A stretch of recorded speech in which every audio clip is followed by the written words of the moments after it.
수도권 제2순환고속도로는 총 사업비 14조 4,633억 원을 투입해 김포에서 파주, 포천, 남양주, 양평, 이천, 오산, 안산, 인천 260.34km를 연결합니다. 총 13개 사업 구간 중 현재까지 9곳이 개통됐고 내년부터 2026년까지 파주에서 양주, 김포에서 파주, 양평에서 이천 구간이 순차적으로 개통될 예정입니다. 국토교통부와 한국도로공사는 최근 이 착공 구간인 인천에서 안산 구간을 내년 하반기에 공사를 시작한다고 밝혔습니다.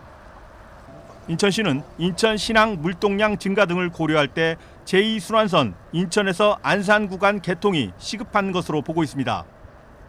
이에 따라 우선 1구간인 시완아래 나들목에서 남송도 나들목 8.4km 구간을 먼저 착공하는 건데 현재 기본 설계를 마치고 기획재정부와 총 사업비를 협의하고 있습니다. 인천에서 안산 구간 사업이 지연된 것은 인천대교와 연결되는 지점에 습지 보호 문제가 불거졌었기 때문입니다. 앞서 인천시 습지보전위원회는 국토부가 대안노선을 마련해 지난해 9월 신청한 습지보호지역 내 행위협의에 대해 전략환경영향평가 통과 등을 조건으로 의결한 바 있습니다.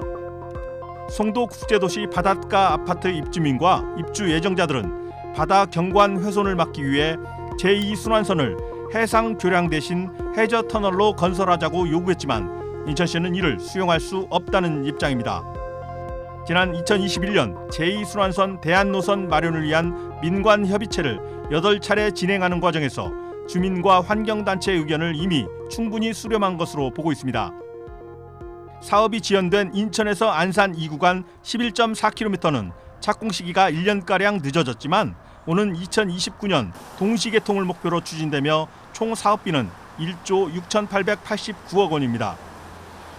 인천시는 2029년 준공 목표를 달성하기 위해 이 구간의 설계와 시공을 동시에 진행하는 일괄 입찰, 턴키 방식으로 추진해 사업 기간을 최대한 단축할 계획입니다.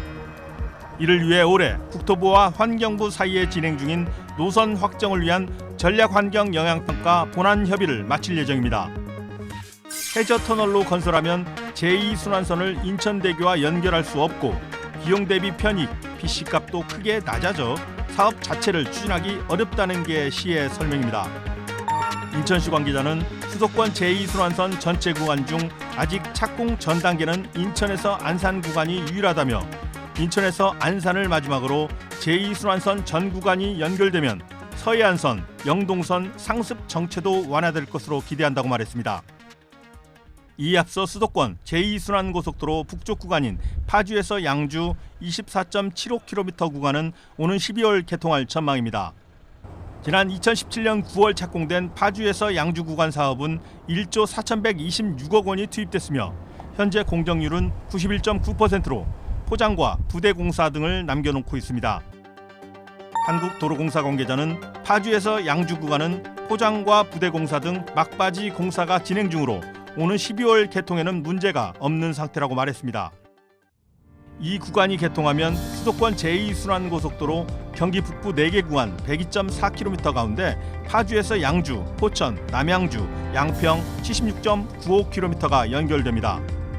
나머지 김포에서 파주 구간 25.42km는 2027년 12월 개통을 목표로 공사가 진행 중입니다. 지난 2019년 2월 공사를 시작한 이 구간 공정률은 현재 43.2%며 총 사업비는 2조 650억 원이 투입됐습니다. 국토부 관계자는 수도권 제2순환선 전 구간이 개통되면 인천항을 포함한 지역 물류비가 크게 절감되고 지역 발전이 더딘 수도권 북부의 균형 발전을 가속화시킬 것이라고 기대했습니다. TBS 김선환입니다.